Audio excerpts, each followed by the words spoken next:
আলোচনা অনুষ্ঠানে যে যেখান থেকে আমাদের লাইভ অনুষ্ঠান দেখছেন, প্রিয় দর্শকবৃন্দু, সবাইকে বাংলাদেশ ছাত্রমৈত্রী ইসলামী বিশ্ববিদ্যালয় শাখার পক্ষ থেকে আন্তরিক শুভেচ্ছা এবং অভিনন্দন।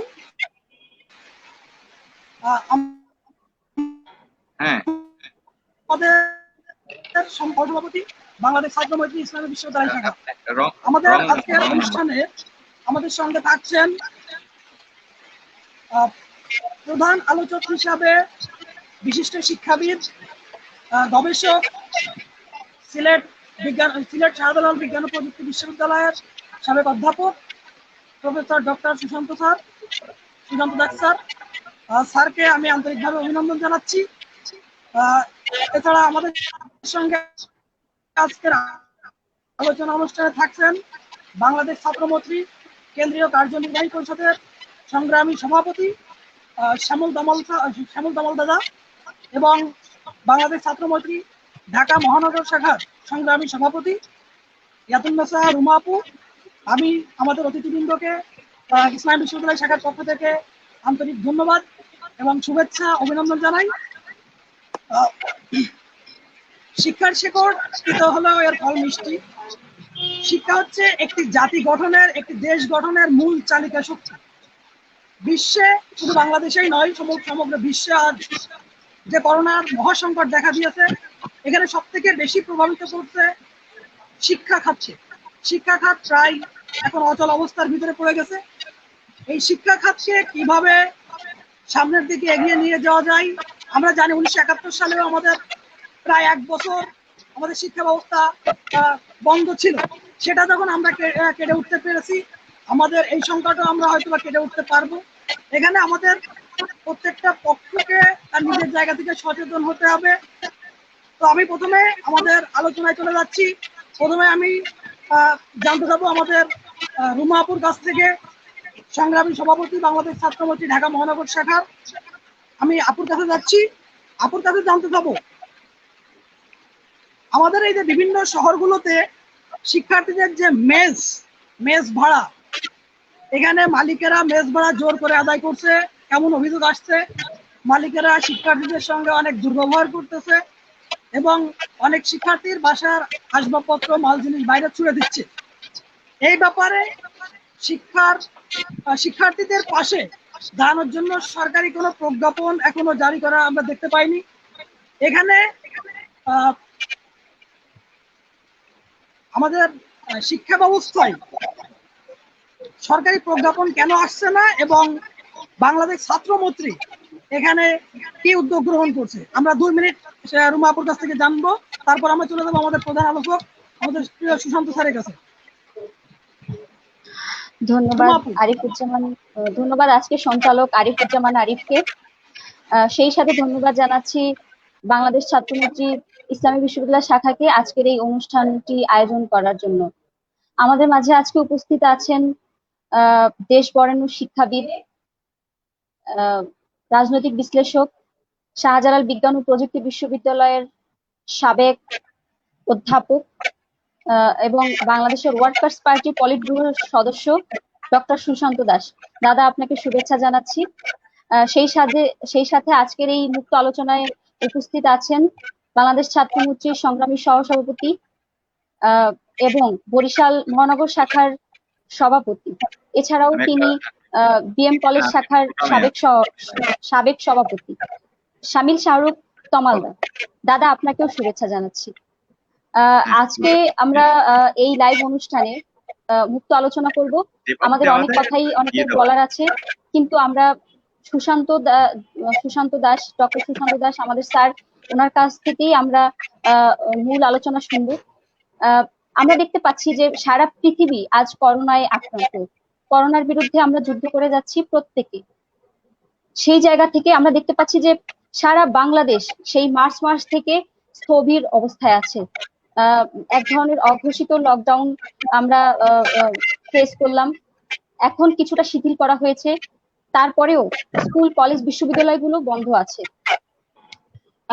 আমরা দেখেছি যে সেই মার্চ মাস থেকেই প্রায় 4 মাসেরও অধিক সময় ধরে স্কুল, কলেজ, বিশ্ববিদ্যালয় বন্ধ থাকার পরেও শিক্ষার্থীরা কিন্তু যার যার জায়গা থেকে এক ধরনের বন্দি অবস্থায়, যে যেখানে ছিল সেখানে কিন্তু বন্দি অবস্থা থেকে গেছে। আহ, যারা বাবা মার থেকে দূরে এসে, ঢাকায় এসে বা অন্যান্য জায়গায় পরিবার থেকে দূরে এসে যারা মেস ভাড়া করে পড়াশোনা চালিয়েছে, তারা আজকে অসহায় জীবনযাপন করছে। আহ, আমি বিশেষ করে বলবো সারা ঢাকার শহরে অসংখ্য শিক্ষার্থী আছে যারা মেস ভাড়া করে থাকছে। স্কুল কলেজ বন্ধ থাকার কারণে হলগুলোতেও তারা থাকতে পারছে না। হলগুলো বন্ধ হয়ে যাওয়াতে হলগুলো থাকতে পারছে না। সেই সমস্ত শিক্ষার্থীরা চরম দুর্ভোগে এখন আছে। কিছু কিছু শিক্ষার্থী হয়তো, অধিকাংশ শিক্ষার্থী নিজেদের পড়াশোনার খরচ নিজেরা চালিয়েছে, টিউশনি করে বা পার্ট টাইম চাকরি করে তারা পড়াশোনার খরচ চালিয়েছে, বা মেস ভাড়া দিয়েছে, বাসা ভাড়া দিয়েছে। কিন্তু আজকে যখন এই করোনার সময়ে, যখন তারা তাদের টিউশনি গুলো হারিয়েছে, তারা তাদের পার্ট টাইম চাকরিগুলো হারিয়েছে, তখন তাদের দুর্দশার কোনো শেষ নেই। আমরা সপ্তাহখানিক আগে একটি নিউজে দেখেছি যে এক বাড়িওয়ালা কিছু শিক্ষার্থীকে জোর করে বাসা ভাড়া আদায় করার জন্য খুব গালিগালাজ করেছে, এবং তাদের বইপত্র, মাল জিনিস সব ছুঁড়ে ফেলে দিয়েছে। এই নিউজ দেখে আমরা প্রত্যেকে মর্মাহত হয়েছি। আমরা যে প্রত্যেক শিক্ষার্থী, প্রত্যেক শিক্ষক, প্রত্যেক অভিভাবক সবাই মর্মাহত হয়েছি। যারা এই সমস্ত কাজ করেছে, যেই সব বাড়িওয়ালা, তাদের তাদের প্রতি জানাই ধিক্কার, এবং এই কর্মকাণ্ডের জন্য আমরা সবাই নিন্দা প্রকাশ করি। বাংলাদেশ ছাত্রমৈত্রী শুরু থেকেই এই মেস ভাড়া নিয়ে কথা বলে আসছে।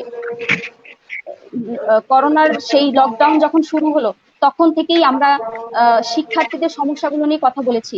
শিক্ষার্থীরা কি ধরনের সমস্যা সম্মুখীন সেই নিয়ে বাংলাদেশ ছাত্রমৈত্রী কথা বলেছে। আমরা পরপর কয়েকটি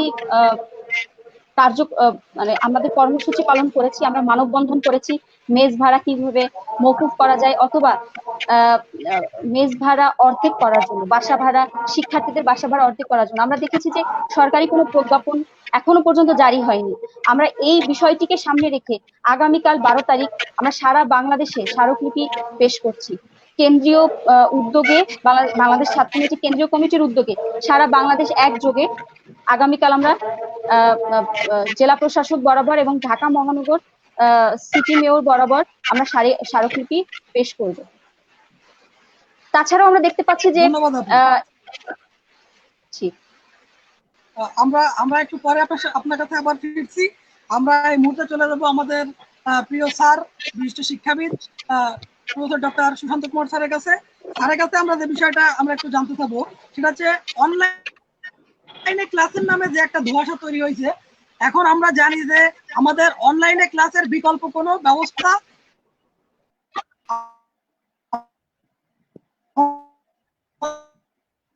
এখনো তৈরি হয় নাই। যেহেতু করোনা ভাইরাস প্রথম ধরা পড়ছিল 2019 সালের 17 নভেম্বর, 2020 সালের 8ই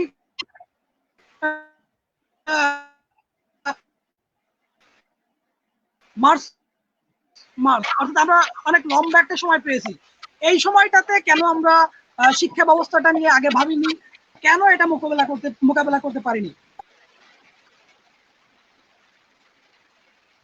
আমি প্রথমেই বাংলাদেশ ছাত্রমৈত্রীর ইসলামী বিশ্ববিদ্যালয়ের শাখাকে এই উদ্যোগের জন্য ধন্যবাদ জানাচ্ছি। সঙ্গে সঙ্গে আমি ছাত্রমৈত্রীর এই উদ্যোগকে স্বাগত জানিয়ে অন্তত আশা পোষণ করছি যে আমাদের দেশের তরুণ সম্প্রদায় দেশের শিক্ষা ব্যবস্থার যে সংকট উপস্থিত হয়েছে সে ব্যাপারে তারা অত্যন্ত কনসার্ন হয়েছে, এবং তারা তার জন্য সবার কাছ থেকে একটা যুক্তিযুক্ত এবং বিকল্প ব্যবস্থা তৈরি করার জন্য তারা বিভিন্ন জনের মতামত নিচ্ছে এবং তারা এক ধরনের সামাজিক আন্দোলনের মধ্যেও এবং শিক্ষা আন্দোলনের মধ্যেও আছে। আমি তাদেরকে স্বাগত জানাই, এটা তাদের উচিত। এবং আমি খুব নিজে উৎসাহিত বোধ করছি যে আমাদের তরুণ ছেলে মেয়েরা সবাই এ ব্যাপারে পার্টিসিপেট করবে এবং তারা সঠিক রাস্তাটা বের করতে চাই। আমি প্রশ্নটার প্রথম অংশে আসি যে কোভিড-19, যেটাকে আমরা করোনা ভাইরাস বলছি, এটা প্রথম চীনের উহানে এটা প্রথম দেখা যায়। এ নিয়ে বিশ্বব্যাপী অনেক রাজনীতি হচ্ছে এখনো। এমনকি মার্কিন যুক্তরাষ্ট্রের প্রেসিডেন্ট ডোনাল্ড ট্রাম্প তিনি এটাকে চীনের ভাইরাস হিসেবে অভিহিত করেছেন। তার জন্য অনেক বিতর্ক তৈরি হয়েছে, বিভিন্ন ধরনের কথা এখনো পৃথিবীতে চলছে।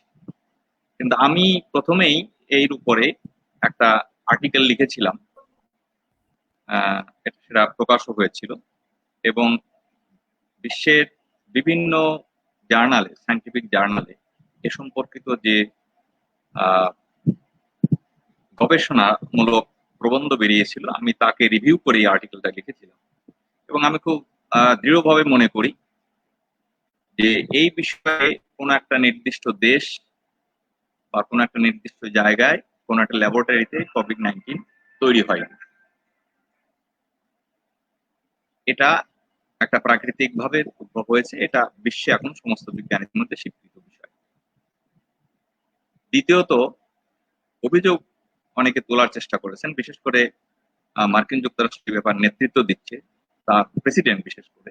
তাদের দেশে বিজ্ঞানীরা অত দিচ্ছে না, কিন্তু প্রেসিডেন্ট নিজে দিচ্ছেন যে এই ব্যাপারে চীনের গাফিলতি আছে বা চীন এই ইনফরমেশনটা ওয়ার্ল্ড হেলথ অর্গানাইজেশনকে দিতে দেরি করেছে। আমি এই বিষয়টাও মনে করি সঠিক নয়। আমি খুব গবেষণা করে দেখেছি, এইটা যখন প্রথম ধরা পড়ে ওখানে একটা বাজারে, তারপরে এটা সায়েন্টিফিক্যালি অ্যানালিসিস করতে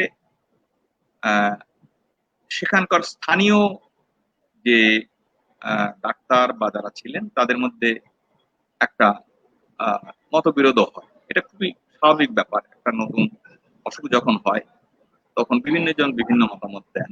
এই নিয়ে রাজনীতি হয়েছে। কেউ বলছে একজন ডাক্তার মারাও গেছেন, পরবর্তী সময় চীনের মানে চীনা সরকার তাকে জাতীয় বীর হিসাবে অভিহিত করেছে। তার কথা প্রথম শোনা হয়নি। এটা হতে পারে।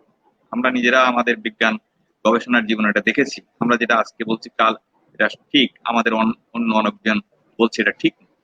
সেজন্য 7 দিন তাদের দেরি হয়েছিল। পরবর্তী সময় তারা খুব দ্রুততার সঙ্গে, আমি মনে করি আউটস্ট্যান্ডিং এফোর্ট, মাত্র 1 সপ্তাহের মধ্যে তারা তার জিনোম সিকোয়েন্স করে আর পিয়ার রিভিউ করে সেটাকে পাবলিশ করে দিয়ে ওয়ার্ল্ড হেলথ অর্গানাইজেশন থেকে শুরু করে পৃথিবীর সমস্ত দেশে এই সায়েন্টিফিক ইনফরমেশন দিয়েছে, যার ফলে এখন আমরা কোভিড-19 এর জিনোম সিকোয়েন্সটা আমাদের কাছে পরিষ্কার এবং বিভিন্ন দেশে ভ্যাকসিন আবিষ্কার থেকে শুরু করে বিভিন্ন গবেষণা লাগছে। ফলে আমি এই ব্যাপারে চীনা বিজ্ঞানীদের, বিশেষ করে ওখানের যে টিম এই কাজটা করেছিল, আমি তাদেরকে ধন্যবাদ দেই। আমি একজন বিজ্ঞানের ছাত্র, বিজ্ঞানের শিক্ষক, সারা জীবন শিক্ষকতা। আমি বুঝি যে এই বিষয়টা কত কঠিন তারা এটা করেছিল এবং পৃথিবীর সভ্যতাকে তারা অত্যন্ত ইতিবাচক সহায়তা করেছে। এরপর ওয়ার্ল্ড হেলথ অর্গানাইজেশন এটাকে প্যান্ডেমিক হিসাবে ঘোষণা করেছে এবং বিভিন্ন দেশে উদ্যোগ। প্রশ্ন হলো, আমরা জানুয়ারি মাসের শেষের দিকেই এটা জানার কথা আমাদের দেশের সায়েন্টিফিক জায়গা থেকে সাধারণত জানা, কিন্তু যেটা প্রশ্ন আমিও নিজেও করি, আমাদের দেশের বিজ্ঞান মহল তো রয়েছেই, আমাদের সরকারের উচিত ছিল এই বিষয়টার গুরুত্ব অনেক আগে বোঝা, যে এটা কতটা গুরুতর হতে পারে। এবং আমি মনে করি সরকারের পক্ষ থেকে এবং বিশেষ করে স্বাস্থ্য মন্ত্রণালয়ের পক্ষ থেকে অত্যন্ত একটা কাজ করেছেন যে তারা এই বিষয়টাকে যথাযোগ্য গুরুত্ব দেন এবং কি ধরনের প্রস্তুতি প্রয়োজন এই প্রস্তুতির ব্যাপারে তারা একেবারেই উদ্যোগ গ্রহণ করেন। এবং আমি এটা বের হওয়ার সঙ্গে সঙ্গে আমি লিখেছিলাম, একেবারে জাস্ট বোধহয় বাংলায় আমার আর্টিকেল, সায়েন্টিফিক আর্টিকেলই প্রথম বের হয়েছে। আমি অ্যালার্ট করেছিলাম যে এটা কত ভয়াবহ একটা বিষয় হয়েছে, কিন্তু আমাদের দেশে এমনকি কোনো পত্র পত্রিকাতেও যখন ছাপা হয়নি তখন আমি অনলাইনে পেপারটা লিখেছিলাম, ফেসবুকে দেখেছিলাম, এবং আপনারা যারা স্টুডেন্ট আছেন তারা অনেকে দেখেছেন, সেটা করেছেন অনেক।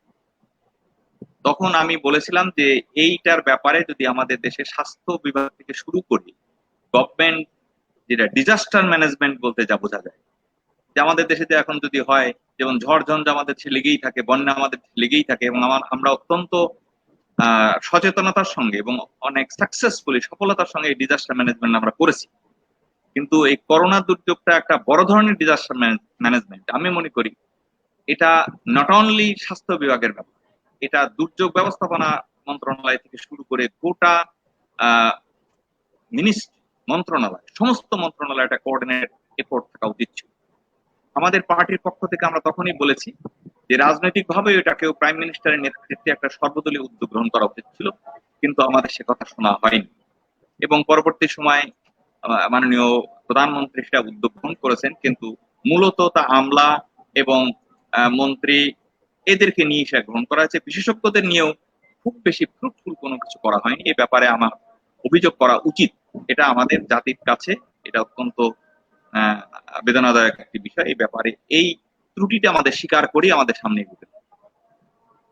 এখন প্রশ্ন হলো যে আমাদের দেশের ডাক্তাররা,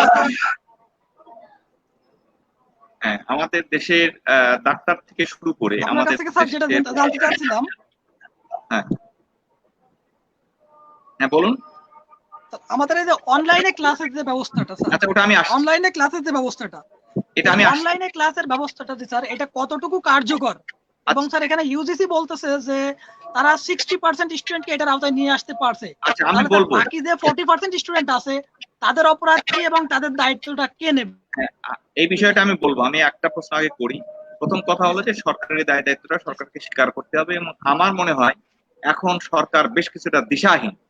আমি ওপেনলি এই কথা বলতে বাধ্য আর কি, যে আমাদের সরকারকে এখন প্রোঅ্যাক্টিভ ভূমিকা এখন নিতে হবে বেশ কিছু বিষয়। আমি চিকিৎসার ব্যাপার বা এই প্রিভেনশনের ব্যাপারটা যাচ্ছি না, আমি শিক্ষার ব্যাপারে আমি কনসেন্ট্রেট করব। এখন প্রশ্ন আসছে যে এই পরিস্থিতিতে গোটা বিশ্বের শিক্ষা ব্যবস্থা এক সংকটের মুখোমুখি। মার্কিন যুক্তরাষ্ট্র থেকে শুরু করে ইউরোপ থেকে শুরু করে প্রতিটি দেশেই, শুধুমাত্র ভিয়েতনাম এবং চীন এখন শুরু করেছে, ভিয়েতনাম, চীন, সাউথ কোরিয়া, এরা কয়েকটা দেশ তারা সফলভাবে তাদের শিক্ষা কার্যক্রম শুরু করার জন্য তারা এগিয়েছে। ইউরোপে অনেক জায়গায় স্টেপ নেওয়া হয়েছিল, ফ্রান্সে নেওয়া হয়েছিল, ইউকেতে নেওয়া হয়েছিল, জার্মানিতে কিছু নেওয়া হয়েছে, কিন্তু আবার যখন এটাকে মানে সংক্রমণটা বেড়ে যায় তখন তারা আবার রিট্রিট করছে। এখন আমাদেরকে সাইন্টিফিক্যালি ভাবতে হবে যে এটা আমরা কিভাবে এটাকে সমাধান করতে পারি। আমরা বিশ্ববিদ্যালয়ে, কলেজে, স্কুলে, প্রাথমিক স্কুলে কোথাও আমরা উপস্থিত ছাত্রদের উপস্থিত করে এখন আমরা ক্লাস নিতে পারবো না, এটা একটা বাস্তব। শুধুমাত্র পাশের দেশের কেরল রাষ্ট্র যারা সাকসেসফুলি কতগুলো জিনিস করতে পেরেছিল, এমনকি তারা পরীক্ষাও নিতে পেরেছে, যেটা তাদের সরকারি পরীক্ষা বলতে যেটা বলা হয় এসএসসি পরীক্ষা, যেটা তারা তা নিতে পেরেছে। তাদের কাছ থেকে আমাদের শেখার দরকার আছে, তারা কিভাবে সেটা নিয়েছে, এটা আমাদের দেখার বিষয়। আমি দীর্ঘকাল বিশ্ববিদ্যালয়ে শিক্ষকতা করেছি, আমি এদেশের শিক্ষা ব্যবস্থা প্রায় সব স্তরেই শিক্ষকতা করেছি। আমি আমার রাজনৈতিক কর্মকাণ্ডের জন্য আমি প্রাথমিক বিদ্যালয়ে শিক্ষকতা করেছি, হাই স্কুলে শিক্ষকতা করেছি, কলেজে শিক্ষকতা করেছি, বিশ্ববিদ্যালয়ে শিক্ষকতা করেছি, বিশ্ববিদ্যালয়ে ভাইস চ্যান্সেলরও ছিলাম। আমি জানি আমাদের দেশের শিক্ষার ব্যাপারে কত ধরনের বৈষম্য এবং বৈপরীত্য রয়েছে। প্রথম কথা হলো গ্রামের স্কুল শহরের স্কুলের মধ্যে পার্থক্য, বিভিন্ন ধরনের সুবিধার পার্থক্য থেকে শুরু করে শিক্ষার উপকরণের পার্থক্য। ইউজিসি কারা বলছেন, যারা বলছেন তারা কতটা দায়িত্ব নিয়ে বলছেন আমি জানি না। আমি মনে করি তাদের এ ব্যাপারে চিন্তা করা উচিত যে অর্থনীতিতে বৈষম্য থাকে, শিক্ষানীতিতে বৈষম্য থাকে। এখন একটি বিকল্প ব্যবস্থা আমি তৈরি করছি, সেই বিকল্প ব্যবস্থায় আমি 100% ছাত্রছাত্রীদের মধ্যে যদি সেটা পৌঁছাতে না পারি, একজন ছাত্রছাত্রী যদি তার বাইরে থাকে, তাহলে সে যদি আজকে সুপ্রিম কোর্টে সে কেস করে যে আমাকে এই সুযোগ না দিয়ে বা আমাকে এই অবস্থার মধ্যে না নিয়ে যে সরকার যে ব্যবস্থা গ্রহণ করেছে বা মন্ত্রণালয় যে ব্যবস্থা গ্রহণ করেছে তা বেআইনি, তাহলে সরকার হেরে যাবে। ফলে আমি মনে করি যদি ইউজিসি এই কথা বলে থাকে যে 60% রিচ করা সম্ভব, 40% করা সম্ভব নয়, তাদেরকে পরিষ্কার বলতে হবে এই 40% তাদের ছাত্রকে তারা কি করে এই আওতার মধ্যে আনবে। হ্যাঁ, অনলাইন এটা একটা বিকল্প ব্যবস্থা, বিশ্বব্যাপী চিন্তা হচ্ছে। উন্নত দেশে এটা দেওয়া সম্ভব, আমাদের দেশে কতটা অসম্ভব তা আমরা জানি। আমাদের দেশে নেটওয়ার্ক নাই, আমাদের দেশে হাওর বাওর চর গ্রাম, আমরা গ্রামের ছেলে, আমরা জানি সেখানে কি অবস্থায় আছে। হ্যাঁ, স্মার্টফোন অনেক জায়গায় ঢুকেছে, কিন্তু একটা স্মার্টফোন দিয়ে একটা ক্লাস করার জন্য, অনলাইন ক্লাস করার জন্য যে অ্যামেনিটিস দরকার, যে নেটওয়ার্ক দরকার, সেই নেটওয়ার্কের খরচ দরকার, এগুলো কে দেবে? আমরা দাবি করেছিলাম সরকারের কাছে যে শিক্ষা এই বাজেটে এই শিক্ষার এই বিশেষ পরিস্থিতিকে মোকাবেলা করার জন্য বাড়তি অ্যালটমেন্ট থাকা উচিত। আমি মনে করি এখানে যদি 500 কোটি টাকা বা 1000 কোটি টাকা বা 2000 কোটি টাকা বেশি দেওয়া হতো, তাতে এমন কিছু আসতো যেত না। এবং আমরা ডিমান্ড করেছি এবারও বাজেটে মাত্র 2.9% আমাদের জিডিপির 2.9% অ্যালট করা হয়েছে। আমরা সবসময় বলেছি ইউনিসেফের সিদ্ধান্ত অনুসারে প্রত্যেকটা দেশের জিডিপির অন্তত মিনিমাম 5% বাজেট অ্যালোকেট করা দরকার। যদি এবারেও 5% না হোক, 4% যদি আমাদের অ্যালোকেট করা যেত, তাহলে যে সমস্যা আমরা আজকে ফেস করছি সেই সমস্যা আমরা ফেস করতাম না। আমরা গ্রামাঞ্চলে আমাদের যদি আজকে বিকল্প শিক্ষাটা নিতে হয়, তাহলে ল্যাপটপ থেকে শুরু করে নেটওয়ার্কের আবার নাকি দাম বাড়িয়ে দিয়েছে, নেটওয়ার্কে বেশি খরচ বাড়িয়ে দিয়েছে। সব মানে অদ্ভুত ব্যাপার।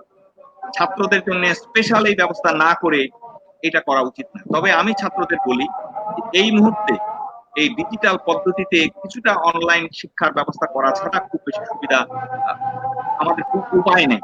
ফলে এখন দাবিটা হওয়া উচিত যে সরকারকে অবশ্যই সরকারিভাবে প্রতিটি ছাত্রের কাছে ডিজিটালি পৌঁছানোর মতো ব্যবস্থা করে এই ডিজিটাল ব্যবস্থা প্রয়োগ করা উচিত। না হলে কাউকে সেই সুবিধা দিয়ে তারা সুবিধা পাবে, আর কেউ এই সুবিধার বাইরে থেকে তারা সুবিধা পাবে না, এটা হওয়া উচিত না। কে যেন কথায় কথায় বলছিল 71 সালের কথা। 71 সালে আমি বিশ্ববিদ্যালয়ে অনার্স তৃতীয় বর্ষের ছাত্র, এবং আমরা দেখেছি আমাদের যারা আমরা বিশ্ববিদ্যালয়ের ছাত্র হিসাবে আমরা যারা মুক্তিযুদ্ধে অংশগ্রহণ করেছিলাম, তারা 1 বছর তারা আমরা ডেপ্রাইভড হয়েছি, কিন্তু অনেকে আবার এদেশে ক্লাসও করতে পেরেছিল, কারণ সরকার তাদেরকে বাধ্য করেছিল ক্লাস করতে। আমাদের অনেক বন্ধুরা ক্লাস করেছিল। আমি একটা অভিজ্ঞতার কথা বলি। আমি ফার্স্ট বেস্ট স্কলারশিপ পেতাম, ট্যালেন্ট স্কলারশিপ পেতাম। আমরা যখন ফিরে আসলাম মুক্তিযুদ্ধ থেকে, বিশ্ববিদ্যালয়ে যাওয়ার পরে আমাদের খাবার জায়গা নাই, থাকার জায়গা নেই। আমরা বললাম যে ঠিক আছে, আমাদের স্কলারশিপ তো আমরা পাবো, আমাদের কিছু টাকা দেওয়া হোক।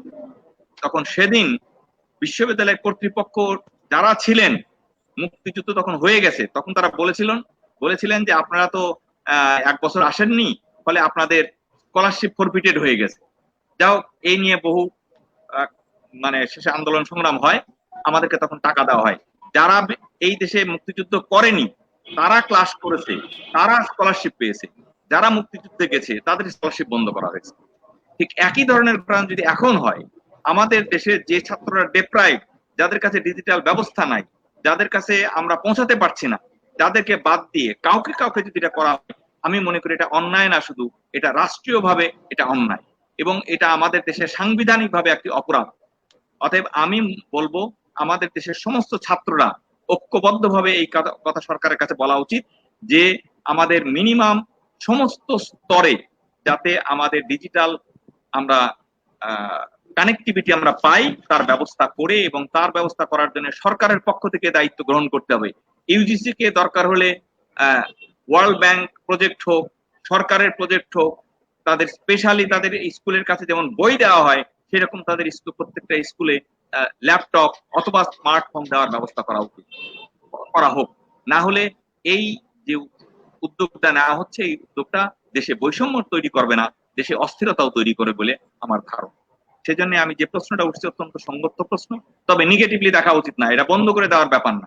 কারণ বিকল্প আমাদের এই বিষয়টা আমাদেরকে মনে রাখতে হবে, কিন্তু আমাদের দাবি হবে, এবং আমাদের প্রত্যেকটা স্তরে সমস্ত রাজনৈতিক দলের দাবি হবে, সাধারণ মানুষের দাবি হবে, সাময়িক সমস্ত শক্তির দাবি হবে, ছাত্রদের দাবি হবে যে তাদের বিকল্প এই ব্যবস্থার তৈরি করে তাদেরকে শিক্ষার বিকল্প ব্যবস্থার মধ্যে তাদেরকে কি করা হোক, ঢুকিয়ে নেওয়া হোক।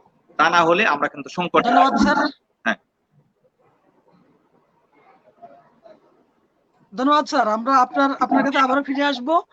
আমরা এই মুহূর্তে চলে যাচ্ছি আমাদের ছাত্রমৈত্রী, বাংলাদেশ ছাত্রমৈত্রী কেন্দ্রীয় কার্যনির্বাহী পরিষদের সহসভাপতি আমাদের প্রিয় ভাই শ্যামল তমালদার কাছে। ভাইয়ের কাছে আমরা জানতে চাইবো যে বাংলাদেশ ছাত্রমৈত্রী বারবার বাজেটের শিক্ষা খাতে 22% দাবি করে আসছে, কিন্তু দেখা যাচ্ছে যে সরকার এটাকে কোনো কর্ণপাতই করছে না।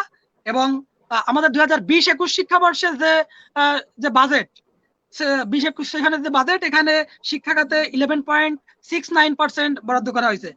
এখন এখানে আমাদের যে করোনার যে সংকট তৈরি হয়েছে, এখানে ইউনেস্কোর যে প্রতিবেদন সেখানে বলতেছে যে 30%-এরও বেশি শিক্ষার্থী ঝরে পড়তে পারে। তো এই যে বাজেটের অভাবে বা বাজেটের জন্য ছাত্রছাত্রীদের, এখানে একটা কথা বলে রাখি যে বিশ্ববিদ্যালয়ের একটা জরিপে আসছে যে 90%-এরও বেশি শিক্ষার্থী স্মার্টফোন ব্যবহার করে, কিন্তু তারা কেন অনলাইনের যে শিক্ষা ব্যবস্থাটা এটার সঙ্গে যুক্ত হতে পারছে না। এবং এখানে শিক্ষা বাজেটটা যদি 11% না করে যদি এটা 22%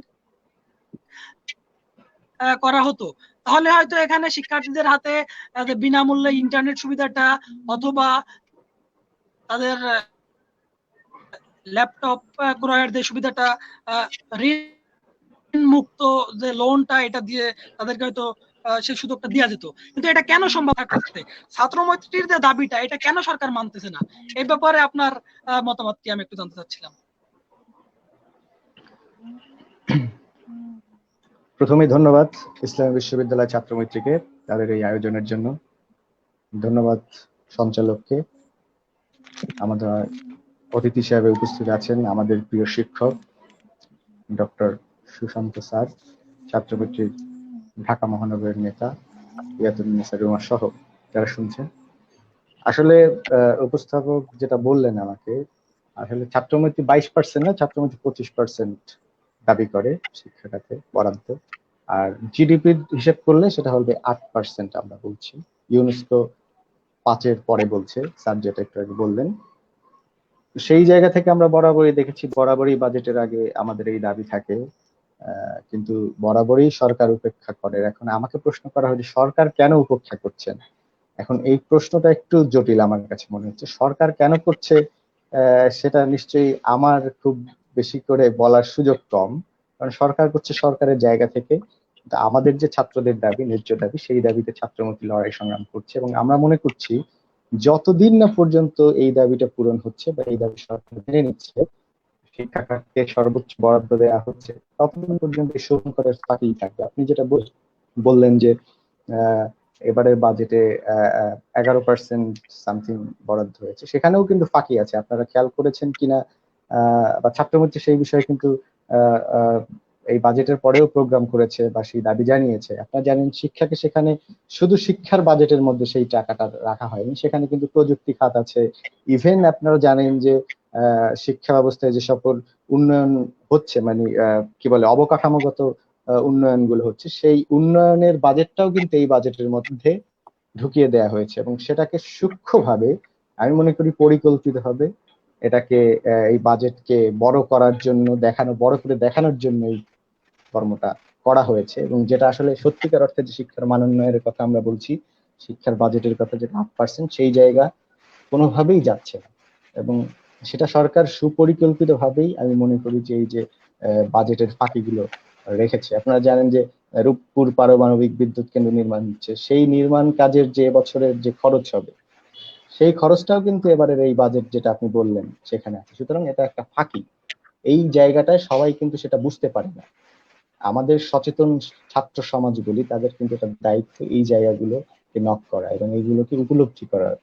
সুতরাং আমি বলবো সরকারকে, যতদিন না পর্যন্ত এই বিষয়গুলো পরিষ্কার হচ্ছে, শিক্ষাকে সর্বোচ্চ গুরুত্ব দেওয়া হচ্ছে, ততদিন পর্যন্ত যে অনলাইন ক্লাস, আমরা অনলাইন ক্লাসের কখনোই বিরোধিতা করিনি, এখনো আমরা বিরোধিতা করছি না। তা আমরা স্পেসিফিকলি সরকারকে বলছি, স্যার যেটা বলেছেন, রুমা যেটা বলেছেন, যে যদি শিক্ষার্থীদেরকে 100% শিক্ষার্থীকে এই অনলাইন ক্লাসের আওতায় নিয়ে আসা যায়, তাহলে অবশ্যই সেই ক্লাসের পরবর্তী সময় পরীক্ষা বলি অন্যান্য পাঠ্যক্রমের যে কার্যক্রমগুলো, সেগুলো করতে কোনো আপত্তি আমাদের নেই। কিন্তু ইউজিসি বলছে যেখানে যে তারা 60% শিক্ষার্থীকে এই অনলাইন কার্যক্রমের সাথে সম্পৃক্ত করতে পেরেছে। তাহলে প্রশ্ন হয়ে যায়, তাহলে যে 48% শিক্ষার্থীরা আছেন তারা কেন বঞ্চিত হবে? রাষ্ট্র কি সেই জায়গায়, সংবিধান কি সেই জায়গায় বলছে কিনা? আমরা সংবিধানে স্পষ্ট করেই কিন্তু বলা আছে যে সবার সমান সুযোগ সুবিধা নিশ্চিত করার দায়িত্ব রাষ্ট্রের শিক্ষাখাতে। কিন্তু সেখানে যদি 60% শিক্ষার্থীকে এই অনলাইনে সম্পৃক্ত করা যায় আর 40% শিক্ষার্থীকে না করা যায়, সেটা একটা ভয়াবহ বৈষম্য আমরা মনে করি। যেটা স্যার একটু আগে বলেছেন, শুধু বৈষম্য না, সেটা রাষ্ট্রীয়ভাবে সেই বৈষম্যের শিকার হবে তারা। সুতরাং সেই জায়গা থেকে আমরা কোনোভাবেই এইভাবে প্রহসনের অনলাইন ক্লাসকে আমরা সমর্থন করতে পারি না। আমরা বলছি যে সেই জন্য আপনিও যেটা বললেন যে কি বলে, শিক্ষা খাতে যে ঋণের ব্যবস্থা করা, প্রয়োজনে সুদমুক্ত ঋণ হতে পারে সেটা। আবার যে ডিভাইসের কথা আমরা বলছি, মোবাইল হতে পারে, ল্যাপটপ হতে পারে, সেই বিষয়গুলো সকল শিক্ষার্থীর কাছে পৌঁছিয়ে দেওয়ার সেই দায়িত্বটা কিন্তু রাষ্ট্রকে নিতে হবে, সরকারকে নিতে হবে। সেই দায়িত্বটা কিন্তু অন্য কেউ নিতে পারবে না, সেটা হবে না। সুতরাং সেই জায়গা থেকে আমরা বারবার বলছি, আর সেই দায়িত্বটা যদি সরকারকে নিতে হয় তাহলে কিরকম বাজেট হওয়া উচিত ছিল? তাহলে কিন্তু সেই বাজেটটা হওয়া উচিত ছিল, আমরা যে বাজেটের কথা বলছি, বাজেটের বরাদ্দের কথা বলছি, আপনি যদি জিডিপির হিসাব করেন 8%, ইউনেস্কোর হিসাব যদি করেন তাহলে 5%-এর উপরে, যেটা জিডিপির হিসাবে এবারে বাজেটের 2%-এর একটু বেশি আছে। তাহলে সেই বাজেট থেকে আপনি কিভাবে আশা করবেন? সুতরাং সেই জন্য আমাদের লড়াই থেমে নেই, আমরা ছাত্রমুক্তির লড়াই সংগ্রাম করে যাচ্ছি, আর সেই লড়াই চলমান থাকবে যতক্ষণ না পর্যন্ত এই দাবি আমরা বাস্তবায়ন করতে পারছি বা পারবো। আর সেই জায়গা থেকে আমি বলবো, আপনারা জানেন যে আগামী মেস ভাড়ার কথাও এখানে এসছে, যে বিভিন্ন সময় বিভিন্ন জায়গায় দেখা গিয়েছে যে মেসের টাকা ছাত্র শিক্ষার্থী পরিশোধ করতে পারছে না বলে তাদেরকে মেস থেকে বের করে দেওয়া হচ্ছে অমানবিক ভাবে, যেটার প্রতিবাদ আমরা করেছি। আমরা রাষ্ট্রের নাগরিক হিসাবে আমাদের ছাত্র সমাজের যে কাছে দায়বদ্ধতার জায়গা থেকে আমরা মনে করি এই অন্যায়ের বিরুদ্ধে আমাদের সংগ্রামটা চলবে। আর সে কারণেই কিন্তু আপনি জানেন, হয়তো আবার নাও জানতে পারেন, আগামীকাল 12 তারিখ সারা দেশব্যাপী কিন্তু ছাত্রমৈত্রী কেন্দ্রীয় কর্মসূচি ঘোষণা করেছে যে মেস ভাড়া মওকুফের জন্য সরকারি পরিপত্র জারি করার জন্য আমরা প্রত্যেকটা জেলায় টিসি বরাবরে স্মারকলিপি প্রদান করছি, ঢাকায় যেটা মেয়র বরাবর। সেই জায়গা থেকে আমরা কিন্তু এখনো শিক্ষার্থীদের পক্ষে লড়াই সংগ্রাম করে যাচ্ছি। কিন্তু আমরা যতক্ষণ না পর্যন্ত সাধারণ শিক্ষার্থীদের সচেতন করতে পারবো বা এই দাবি দেওয়ার বিষয়ে তাদেরকে সম্পৃক্ত করতে পারবো, ততদিন কিন্তু এরকম ফাঁকিবাজি বলি, এরকম বৈষম্য বলি, এটা চলতে থাকবে। আর সেই জায়গা থেকে যদি বের হয়ে আসতে হয়, আজকে সেই লড়াইটা কিন্তু ছাত্র সমাজকে করতে হবে। আর আমি মনে করি সেই জায়গা থেকে ছাত্রমৈত্রী তাদের পথ প্রদর্শক হিসাবে কাজ করছে এবং আগামী দিনেও কাজ করবে। আর সেই দাবিটা শুধু আজকে রাজপথে নয়, এটা যদি অনলাইন প্ল্যাটফর্ম হোক আর অন্যান্য যে বিষয়, সব জায়গায় সেই দাবিটা আমাদের তোলা উচিত এবং আমরা আমাদের জায়গা থেকে তুলবো। আপনাকে অবহিত করার জন্যই বলছি, আপনারা জানেন যে এই যে করোনা পরিস্থিতির পরবর্তী সময় আমরা দীর্ঘদিন বাইরে বের হতে পারিনি, যে লকডাউনের কথা বলছি, সেই সময়ও কিন্তু ছাত্রদের এই যে মেজ ভাড়া বলি, অন্যান্য দাবি দেওয়া বলি, শিক্ষা খাতে সর্বোচ্চ বরাদ্দর বলি, সেই দাবিতেও কিন্তু আমরা অনলাইন কার্যক্রম সাথে সম্পৃক্ত হয়ে ভার্চুয়াল আমরা মানববন্ধন বলি, আমরা সেই মানববন্ধনও কিন্তু সারা দেশব্যাপী সকলকে সম্পৃক্ত করে আমরা করেছিলাম, মানে সেটা ভার্চুয়ালি সেই মানববন্ধন, সেখানে কিন্তু শিক্ষার্থীদের দাবির ব্যাপারে আমরা বলেছি। এবং সেই জায়গা থেকে আমি বলি সরকার, এখানে আমার আপনার কাছে আরেকটা কোশ্চেন আছে। জি, সেটা হচ্ছে এই যে শিক্ষার যে সংকটটা তৈরি হয়েছে আমাদের মাঝে, এটা মোকাবেলায় একজন ছাত্র নেতা হিসাবে আপনার কাছে কতটা মনে হচ্ছে যে সরকারের কতটা আন্তরিকতা এখানে আছে আপনার কাছে মনে হচ্ছে? এটা তো আমরা যে সময় পেয়েছি, এটা আগের থেকেই আমরা হয়তো অনলাইন বা অন্য যে কোনো ব্যবস্থা আমরা উদ্যোগ গ্রহণ করতে পারতাম বা সরকারি পক্ষ থেকে, কিন্তু সেটা আমরা করিনি। এবং যখন সংকট তৈরি হয়েছে, তারপরে এই যে অনলাইন শিক্ষা ব্যবস্থা নিয়ে বিভিন্ন সময় বিভিন্ন পক্ষ থেকে বিভিন্ন মতবাদ আসতেছে, এটা নিয়ে অনেক সমস্যা তৈরি হচ্ছে, জটিলতা তৈরি হচ্ছে। তো এই ক্ষেত্রে এই সংকট মোকাবেলায় সরকারকে কতটা আন্তরিক আপনি ছাত্রনেতা হিসেবে আপনার কাছে মনে হয়েছে? এই সংকট মোকাবেলায় সরকারকে আমার আন্তরিক খুব বেশি মনে হয়নি, কারণ আপনি যেটা জানেন, কারণ এই যে বাজেটটা হলো, আপনি নিশ্চয়ই অবগত আছেন, সেই বাজেটটা কিন্তু এই করোনা কালীন সময় বাজেটটা হয়েছে। সুতরাং সরকারকে কিন্তু আমরা সেই বাজেটের আগ থেকে আমরা যারা প্রগতিশীল রাজনীতি করি, আমরা ছাত্রমৈত্রী বলি বা অন্যান্য অনেক প্রগতিশীল ছাত্র সংগঠন কিন্তু সেই বরাবর সেই দাবিটা করেছে যে সেই বাজেটে যেন সর্বোচ্চ বরাদ্দ নিশ্চিত করা হয়। কারণ আমরা সেই দাবিটা করেছি, বরাবরই করছি, কিন্তু এবার আমরা বেশি গুরুত্ব দিয়েছিলাম কারণ আমরা মনে করেছি যে এবার বাজেটটা একটু ডিফারেন্ট হবে, একটু ব্যাপক এবং বিস্তৃত হবে। কারণ এই করোনা মহামারীর পরিস্থিতির কারণে স্বাভাবিকভাবেই যে শিক্ষা কার্যক্রম ব্যাহত হচ্ছে বা হয়েছে বা এখনো যেটা হচ্ছে, সেই জায়গা থেকে বের হতে হলে তো সরকারকে অবশ্যই পরিকল্পনা করার প্রয়োজন ছিল। সেই জায়গা থেকে সরকারের উচিত ছিল কিন্তু এই শিক্ষা ব্যবস্থাকে পরিকল্পিত ভাবে কিভাবে এই করোনা পরিস্থিতি মোকাবেলা করা যায় সেই জন্য পরিকল্পনা গ্রহণ করা। সেই জন্য কিন্তু সরকার চেষ্টা করলেই পারতো যে, যেমন শিক্ষাবিদরা আছেন বাংলাদেশের বরেণ্য শিক্ষাবিদ, আমাদের এখানে স্যার উপস্থিত আছেন, এরকম যে বরেণ্য শিক্ষাবিদরাই বাংলাদেশে আছে, তাদেরকে কিন্তু এই বাজেটে সম্পৃক্ত করার জন্য যে শিক্ষা, আমরা এই করোনা পরিস্থিতিতে শিক্ষার মানোন্নয়নের জন্য আমাদের কি রকম বাজেট হওয়া উচিত সেই বিষয়ে পরামর্শ নেওয়ার। কিন্তু আমরা কিন্তু সেটা সরকারের কোনোভাবেই পাইনি, এবং আমরা যে এই দীর্ঘদিন যাবত এই দাবি করে আসছি সেই দাবির প্রেক্ষিতেও কিন্তু সরকার কর্ণপাত করেনি। যদি সরকার কর্ণপাত করতো তাহলে কিন্তু নিশ্চয়ই বাজেটে যে আমরা সর্বোচ্চ বরাদ্দর কথা বলেছি সেটা শুভঙ্করের ফাঁকি না রেখে সেই বাজেটটা সত্যিকারের শিক্ষা বান্ধব বাজেট হতে পারতো। কিন্তু সেটা যেহেতু হয়নি, সুতরাং আমি বলতে পারবো না সরকারকে যে সরকার আমাদের এই শিক্ষা বান্ধব বাজেট তৈরি করেছে বা শিক্ষাকে গুরুত্ব দিয়েছে। ধন্যবাদ আপনাকে। আমরা সময় পেলে আবারও আপনার কাছে ফিরে আসব। আমরা এই মুহূর্তে যাচ্ছি আমাদের ঢাকা মহানগর শাখার সংগ্রামী সভাপতি বাংলাদেশ ছাত্রমৈত্রী ইয়াতুন্নেসা রুমা আপুর কাছে। আমরা একটা ভিন্ন প্রসঙ্গ জানতে চাইবো, সেটা হচ্ছে আপনি যেহেতু ঢাকাতে অবস্থান করছেন, এই যে লকডাউন মেথডটা ব্যবহার করা হচ্ছে করোনাকে মোকাবেলা করার জন্য, লকডাউন মেথডটা কতটুকু কার্যকর ছিল আপনার কাছে মনে হয়েছে, এবং এখানে সাধারণ মানুষের জন্য সরকার থেকে যে বরাদ্দটা ছিল এটাও একটা শিক্ষা আমি মনে করি। যাদের হাতে এই বাজেটটা সরকারি যে বরাদ্দটা এটা তুলে দেওয়া হয়েছিল তারা সঠিকভাবে এটা ব্যবহার করছে কিনা, এইটা এই যে লকডাউন মেথড এবং সরকারি যে সহায়তাগুলো সাধারণ মানুষের কাছে সঠিকভাবে পৌঁছাইছে কিনা, এটা নিয়ে আপনার কাছ থেকে কিছু জানতে চাচ্ছিলাম। এই যে লকডাউন, আমরা জানি যে সেই মার্চ মাস থেকেই লকডাউনটা হচ্ছে ওভাবে কিন্তু ঘোষণা করে লকডাউন বলা হয়নি, এটা হচ্ছে যে সাধারণ ছুটি বলা হয়েছিল। সেই সাথে সমস্ত স্কুল কলেজ বিশ্ববিদ্যালয়গুলো বন্ধ করে দেওয়া হয়েছিল। সেই থেকে আমি দেখলাম যে শুধু ঢাকায় না, আমি ঢাকায় থাকি এবং ঢাকায় ছাত্র রাজনীতি করি, সারা বাংলাদেশে দেখেছি যে লকডাউন সেভাবে কার্যকর হয়নি। প্রথম পুলিশ বা সেনাবাহিনী, প্রশাসনের যে লোকজন, তারা কিন্তু খুব বেশি কড়াকড়ি একটা ডিউটি পালন করেছিল। কিন্তু তারপর থেকে দেখেছি ছাড়া ছাড়া ভাব। মাস্ক ব্যবহার করা কিন্তু বাধ্যতামূলক বলা হয়েছিল, সেই মাস্ক ছাড়াও লোকজনকে রাস্তাঘাটে দেখা যাচ্ছে। কাউকে কাউকে দেখা যাচ্ছে যে পার্ক গুলোতেও ইয়াং ছেলে পেলেরা আড্ডা দিচ্ছে। এই সমস্ত দৃশ্য কিন্তু আমরা দেখতে পেয়েছি। আমরা যারা প্রয়োজনে মানে প্রয়োজন যাদের রয়েছে তারা কিন্তু বের হয়েছে।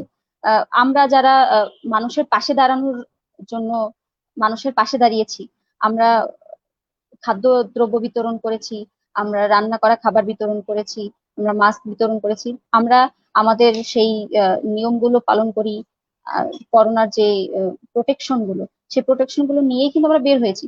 কিন্তু দেখা গেছে যে এছাড়াও সাধারণ মানুষজন বিচ্ছিন্নভাবে রাস্তাঘাটে ঘুরেছে, বের হয়েছে। সেই জায়গা থেকে এই এই নিয়মগুলো পালন করা উচিত আমি মনে করি সারা বাংলাদেশি। এছাড়া আপনি যেটা বললেন যে সরকারি যে সহায়তাগুলো, সরকার সহায়তা দিয়েছে, এটা অস্বীকার করার কিছু নেই, কিন্তু সেই সহায়তাগুলো মানে একদম তৃণমূল পর্যায়ে সাধারণ মানুষের হাত পর্যন্ত সেইভাবে পৌঁছায়নি। আমরা দেখেছি চাল চুরির ঘটনা, আমরা তেল চুরির ঘটনা দেখেছি, যে খাটের নিচে তেল পাওয়া যায়, বস্তায় বস্তায় চাল চেয়ারম্যানের বাড়িতে, তারপরে রাজনৈতিক নেতাকর্মীর বাড়িতে চাল পাওয়া যায়। এই দৃশ্যগুলো যখন আমরা দেখি তখন আসলে আমরা হতাশ হই যে অবশ্যই সরকার বা প্রধানমন্ত্রী সেই ত্রাণের বিষয়গুলো কিন্তু নিশ্চিত করেছিলেন, কিন্তু সরকারি যে লোকজনগুলো তারা কিন্তু সেই ত্রাণগুলো যথাযথভাবে মানুষের হাতে পৌঁছায়নি। আবার দেখবো যে খেটে খাওয়া মানুষ যাদের কাজ নেই, কাজ হারিয়েছে, সেই মানুষগুলো মাসের পর মাস ঘরবন্দি অবস্থায় আছে, কর্মহীন অবস্থায় আছে, কিন্তু সেই সব মানুষকে যদি আমি 10 দিনের খাবার দিই বা 10 বার সে ত্রাণ পেলো, বাকি দিনগুলো সে কিভাবে চলেছে? এই জিনিসটা কিন্তু সরকার ভাবছে কিনা আমি জানি না। এই এই এই এই এই বিষয়গুলো বাংলাদেশ ছাত্রমৈত্রী ভাবে, এই বিষয়গুলো বাংলাদেশের ওয়ার্কার্স পার্টি বরাবর ভাবে। এই যে চাল চুরির ঘটনা, তেল চুরির ঘটনা, এই ঘটনাগুলো ছাড়া এই ঘটনাগুলো যাতে পুনরাবৃত্তি না ঘটে সেই দাবি আমি জানাচ্ছি। ধন্যবাদ। আমরা আবারও ফিরে যাচ্ছি আমাদের প্রিয় স্যার, আমাদের প্রধান আলোচক প্রফেসর ডক্টর সুশান্ত কুমার দাস স্যারের কাছে। স্যারের কাছে যে বিষয়টা আমি জানতে চাবো সেটা হচ্ছে, এই যে করোনার সংকটের জন্য বিভিন্ন শিক্ষা প্রতিষ্ঠান বন্ধ থাকায় অনেকটা একটা সেশন জ্যাম বা অনেক ছাত্রছাত্রী যারা জব সিকার, তাদের বয়সের একটা ব্যাপার এখানে চলে আসছে।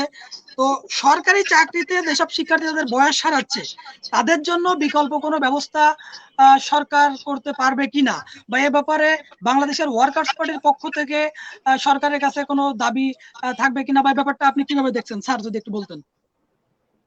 বিষয়টা আমাদের যথেষ্ট সময় নাই যে আমরা সমস্ত বিষয়টা আমরা আলোচনা করব।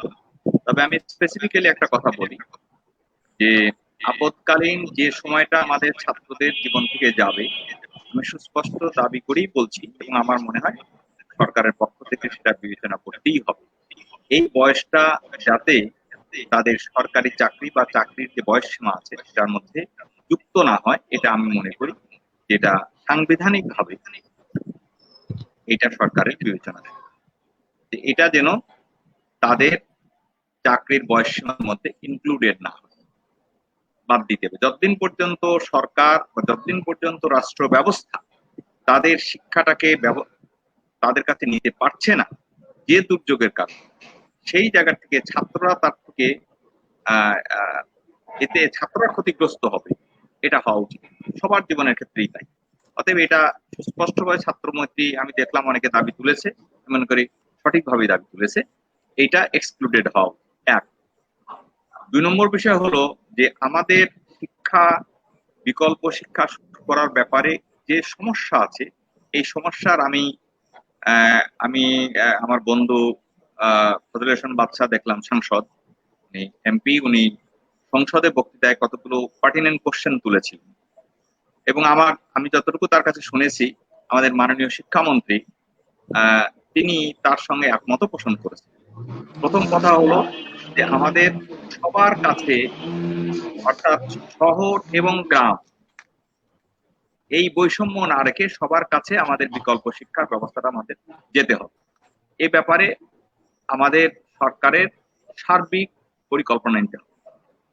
এখন আপনারা সবাই জানেন যে আমাদের দেশের যখন প্রাথমিক বিদ্যালয় বন্ধ হয়ে যায় তখন বাচ্চারা গ্রামে খেলাধুলা করে বেড়ায় সাধারণভাবে। এখন তারা খেলাধুলাও করতে পারছে না, তারা বাড়ির মধ্যে বসে আছে, প্র্যাকটিক্যালি তারা লেখাপড়া ভুলেই গেছে। এবং আমার যতটুকু অভিজ্ঞতা, আমাদের দেশের অধিকাংশ গ্রামের ছেলে মেয়েদের তাদের বাবা মার পক্ষে তাদের লেখাপড়া দেখাটা একেবারেই অসম্ভব হয়। তারা কাজ করেন, সারাদিন সময় পান না, অনেকের শিক্ষাগত যোগ্যতাও এমন নাই যে তারা তাদের ছাত্রছাত্রী ছেলে মেয়েদেরকে লেখাপড়া শেখাতে পারেন। ফলে এটা একটা বড় ধরনের সমস্যা। আমাদের দেশের অক্ষর জ্ঞান সম্পন্ন মানুষের সংখ্যা হলো 62 বা 65, যাই বলি না কেন, 35% লোক তারা লেখাপড়া জানেন না। তাদের ছেলে মেয়েরা এখন, যদি আমি ধরেও নিই যে তারা স্কুলে গেছে, তারা এখন বাড়িতে বসে আছে, তাদের লেখাপড়ার ব্যাপারে কে উদ্যোগ গ্রহণ করে? আমার সুনির্দিষ্ট প্রস্তাব হলো প্রত্যেকটি গ্রামে যে প্রাইমারি স্কুলগুলো আছে এবং তাদের যে এনরোলড আছে স্টুডেন্টরা কে কোথায় আছে, তাদের সমস্ত বাড়ির সেটাকে তাদের সংখ্যা এবং তাদের নাম সরকারের পক্ষ থেকে তাদেরকে বলা, নির্দেশ দেওয়া উচিত। তাদেরকে লেখাপড়া তারা করতে পারছে কিনা তাদের কাছে সেই খবর নিতে হবে এবং তাদের লেখাপড়া কিভাবে করানো যায় সেটার ব্যবস্থা একেবারে তৃণমূল পর্যায়ে একটা সুনির্দিষ্ট পরিকল্পনা গ্রহণ করতে হবে। আমি একবারে নিচের তৃণমূলের কথা বলছি। পরে আসেন একইভাবে উপরের মাধ্যমিক স্কুল বা কলেজ, এসব ব্যাপারে তো আছেই, এটা আমি আগেও বলেছি যে সবার কাছে এই বিকল্প ব্যবস্থাটি না নিয়ে যদি এই ব্যবস্থাটা শুরু করা যায় তাহলে আমাদের দেশে বড় ধরনের শিক্ষার ক্ষেত্রে বৈষম্য তৈরি হবে। শুধু তাই না, অনেকে আইনগতভাবে তাদেরকে সাংবিধানিক যে অধিকার, সেই অধিকার থেকে তাদের বঞ্চিত করা হবে। এখানে আমি একটি কথা বলি, সুস্পষ্টভাবে আমাদের একটি কথা বলতে হবে, সেটা হলো যে আমরা অনলাইনে শিক্ষার কথা বলছি, কিন্তু কোন শিক্ষাগুলো অনলাইনে দেওয়া সম্ভব? হয়তো আমরা বলি মানবিক অর্থাৎ স্কুল পর্যন্ত দেওয়া সম্ভব, কিন্তু বিজ্ঞানের গবেষণাগারের যেটা অর্থাৎ প্র্যাকটিক্যাল ক্লাসের আমরা কি হবে, সেটা নিশ্চয়ই অনলাইনে করা সম্ভব না, কারণ আমরা তো অনলাইনে প্র্যাকটিক্যাল করতে পারবো না। তার জন্য যে অ্যামিনিটিস দরকার, অনলাইনে প্র্যাকটিক্যাল করানোর জন্য যে অ্যামিনিটিস দরকার, যে প্রস্তুতি দরকার, অনেক আছে, দেশে আছে, তারা ইউটিউবে করা বা সে কিভাবে করা হয় সেগুলো তারা দেখানো সম্ভব। তার জন্য যে প্রস্তুতি, সেই প্রস্তুতি আমাদের দেশের শিক্ষা ব্যবস্থাতে নাই। এখন তারপর যদি আমি বিশ্ববিদ্যালয়ের কথা ধরন করি, সেটা আরো সমস্যা আছে। প্রথম কথা হলো, এই দেশের প্রাইভেট কিছু বিশ্ববিদ্যালয়, কিছু, সবাই না, কিছু বিশ্ববিদ্যালয় যাদের হয়তো বড় লোকের ছেলে আছে বা অবস্থাপন্ন ছেলে আছে, অথবা বাধ্য হয়ে তারা সে কাজ করছে, তাদের ল্যাপটপ আছে, তারা কিছু কিছু অনলাইনে ক্লাস করছে। সব বেসরকারি বিশ্ববিদ্যালয় করতে পারছে বলে আমার কাছে জানা নাই, আমার কাছে ইনফরমেশন নাই, আমি জানি পারেন। এবং আমাদের দেশে পাবলিক বিশ্ববিদ্যালয়গুলোর মধ্যে এখন দ্বিমত আছে। এখন পাশে পাবলিক বিশ্ববিদ্যালয় সরকার কোনো জায়গায় নির্দেশ করলে পাবলিক বিশ্ববিদ্যালয় সবাই নিতে পারে না, কারণ প্রত্যেকের একাডেমিক কাউন্সিল আছে, সিন্ডিকেট আছে, তাদের আলাদা আলাদা সিদ্ধান্ত গ্রহণ করতে হবে। সরকার নির্দেশ দিলেই তারা নিতে পারবে তা না। ফলে তাদেরকে প্রত্যেকটা বিশ্ববিদ্যালয়কে তাদের সমস্ত ব্যবস্থা তৈরি করে তাদের ছাত্রদেরকে অনলাইন শিক্ষা দেওয়া সম্ভব কিনা। অনেকে আছে যে আমাদের কয়েকটা ছেলে মেয়ে আপনারা বললেন যে তারা থাকতে পারছে না, মেসে থাকতে পারছে না, বাবা টাকা পয়সা পাঠাতে পারছে না, এটা বাস্তব। তারা নিজেদের কাজ নাই, ফলে তারা টাকা পয়সা পাঠাতে পারছে না। এবং আমি এত অমানবিক ওই ঘটনাটা দেখার পরে আমার খুবই খারাপ লেগেছে যে কি করে সম্ভব যে ছাত্রদের ঘর থেকে তাদের সমস্ত বইপত্র এবং তাদের সার্টিফিকেট গুলো পর্যন্ত ফেলে দেওয়া হয়েছে, এবং সরকার এবং পুলিশ কেন তাদের বিরুদ্ধে ব্যবস্থা গ্রহণ করে না। আমার কাছে ভাবতে খারাপ লাগে, এটা কেন করা হবে না। প্রথম কথা হলো, সরকারের পক্ষ থেকে বলা হয়েছিল এবং আহ্বান করা হয়েছিল যে যাদের সম্ভব না তাদের কাছে ঘর ভাড়া নেওয়া সম্ভব না। আমি এই যে ছাত্রমৈত্রী এই দাবিটা তুলেছে, প্রত্যেকটি ছাত্রের মেস যতদিন পর্যন্ত করোনা না যাবে, প্রত্যেকটি ছাত্রের মেস ভাড়া সরকারের, যদি বাড়িওয়ালা যদি না মাফ করে, সরকারের পক্ষ থেকে এই মেস ভাড়া সেই বাড়িওয়ালাকে দেওয়ার জন্য আসলে দাবি তোলা উচিত। এই টাকা কিছুতেই ছাত্রদের কাছ থেকে নেওয়া উচিত না, এটা আমি মনে করি। আর যদি ছাত্ররা মেসে থাকতে না পারে, তাহলে প্রাইভেট বিশ্ববিদ্যালয় হোক আর সরকারি আমাদের পাবলিক বিশ্ববিদ্যালয় হোক, তারা অনলাইনে কিভাবে ক্লাস করবে এই ব্যাপারে সুনির্দিষ্টভাবে পরিকল্পনা না করে তাড়াহুড়ো করে কোনো কিছু করা সম্ভব নয়। আমি মনে করি, আমি দাবি করি, শিক্ষা মন্ত্রণালয়ের উচ্চশিক্ষা, মাধ্যমিক শিক্ষা এবং প্রাথমিক শিক্ষা, এই প্রত্যেকটা ব্যাপারে আলাদা আলাদা সমস্যাকে সুনির্দিষ্টভাবে আলাদা আলাদাভাবে ধরে তাদের ব্যবস্থা এখনই গ্রহণ না করলে আমাদের ছাত্রদের জীবন থেকে মূল্যবান সময় ইতিমধ্যেই নষ্ট হয়ে গেছে, আরো সময় নষ্ট হবে। অতএব আমি এই যে দাবি তুলেছে ছাত্রমৈত্রী, আমি দাবির সঙ্গে একমত পোষণ করি, এবং আমি ওয়ার্কার্স পার্টির পক্ষ থেকে বলছি আমাদের সুনির্দিষ্ট দাবি, এই বিষয়ে সরকারকে অবিলম্বে পরিপূর্ণ পরিকল্পনা করে তার জন্য যা ফান্ডিং দরকার হয় আপৎকালীন ফান্ডিং দিয়েও এই ব্যবস্থা তৈরি করা উচিত বলে আমি মনে করি। আর সবশেষে আমি একটা কথা বলি যে ছাত্ররা দেশের সংকটে এগিয়ে আসে। যারা ছাত্র সংগঠন করে, অনেক সময় ছাত্র সংগঠন রাজনীতি করে বলে তাদেরকে আমাদের দেশে নেগেটিভ নেতিবাচক ভাবে দেখা হয়। আমি মনে করি না, তা দেখার সময় না। এবং ছাত্রমৈত্রীকে আমি বিশেষ করে বলবো, যারা সমমনা যে সমস্ত ছাত্র সংগঠন আছে তাদেরকে সবাইকে নিয়ে একেবারে তৃণমূল পর্যায়ে সাধারণভাবে প্রত্যেকটা শিক্ষার্থীকে কি করে শিক্ষা দেওয়া সম্ভব এবং তাদের অভিভাবকদের সঙ্গে কিভাবে যোগাযোগ করা সম্ভব, সে ব্যাপারেও তাদের অনলাইনে হোক ভার্চুয়ালি হোক এই উদ্যোগ তাদেরকে গ্রহণ করতে হবে। কারণ এই সংকট সময়ে এটাই হলো তাদের যুদ্ধ। ৭১-এর মুক্তিযুদ্ধ ছিল রাইফেল নিয়ে, আর এবারকার যুদ্ধ কিন্তু আসলে একটু আলাদা ধরনের। এই যুদ্ধটাকেও আমাদের জয়ী হতে হবে। অতএব ছাত্রমৈত্রীর সবাই যে উদ্যোগগুলো গ্রহণ করছে, মানে যতটা সম্ভব সৃজনশীল ভাবে সাধারণ ছাত্রছাত্রীদের কাছে পৌঁছানোর জন্য, সব ব্যবস্থা করার জন্য, তাদেরও বিকল্প ব্যবস্থা নেওয়ার জন্য, তাদেরও ভার্চুয়াল পদ্ধতি নেওয়ার জন্য। এবং আমি মনে করি, আমি ছাত্রমৈত্রীকে বলি যে ছাত্র যারা আছে, তারা যারা বড় ভাই আছে তাদের ছোট ভাইদের কিভাবে তাদের লেখাপড়ায় সাহায্য করা যাবে সে ব্যাপারেও তাদের উদ্যোগ গ্রহণ করা উচিত। এবং ভার্চুয়ালি একজনের একটা যদি টেলিফোন থাকে, সেই টেলিফোনে স্মার্টফোনে কি করে তাকে তার শেখানো যায়, কি করে তার অঙ্কটা শেখানো যায়, কি করে তার বাংলাটা শেখানো যায়, এই ব্যাপারে তাদেরকেও উদ্যোগ গ্রহণ করতে হবে। শুধু সরকারের কাছে দাবি তো আছেই, তারপরেও তাদের নিজেদের উদ্যোগেই এই শিক্ষা ব্যবস্থা নেওয়ার জন্য আমি এই অনলাইনের মাধ্যমে আমি ছাত্র মৈত্রীর সমস্ত নেতা কর্মীদের কাছে আহ্বান করব যে এই তাদের যারা ছোট ভাই আছে, তৃণমূলে যারা আছে, তাদেরকে শিক্ষা দেওয়ার জন্য তাদেরও কিভাবে তারা এগুতে পারে, কিভাবে তারা নিজেরাই উদ্যোগ গ্রহণ করতে পারে, ভার্চুয়ালি তারা কিভাবে করতে পারে, সে ব্যাপারে তাদের উদ্যোগ গ্রহণ করা উচিত বলে আমি মনে করি। আর আরেকটা বিষয় হলো, যে কথাটা বলা হয়েছে যে সরকার এই উদ্যোগগুলো নেবে কিনা। সরকার যদি দিশাহীন থাকে তাহলে দেশের সংকট বাড়বে এবং এই সংকট একসময় প্রচন্ড জাতীয় সংকটে রূপান্তরিত হবে। অতএব আমি মনে করি, সরকারের কাছে আমি আকুল আহ্বান করি এবং আমি দাবি করি যে শিক্ষা মন্ত্রণালয় আপনারা সমস্ত স্তরের শিক্ষা ব্যবস্থা যাতে সমস্ত ছাত্রের কাছে পৌঁছাতে পারে তার জন্য কার্যকর ব্যবস্থা গ্রহণ করুন। ধন্যবাদ।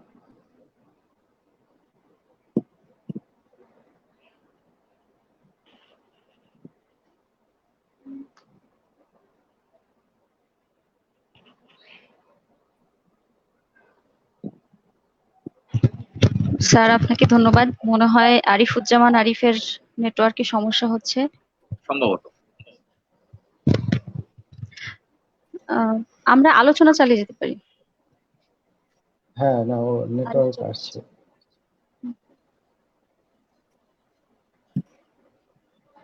হ্যাঁ আরিফ, কি শোনা যাচ্ছে? আপনি কি নেটওয়ার্ক ঠিক আছে?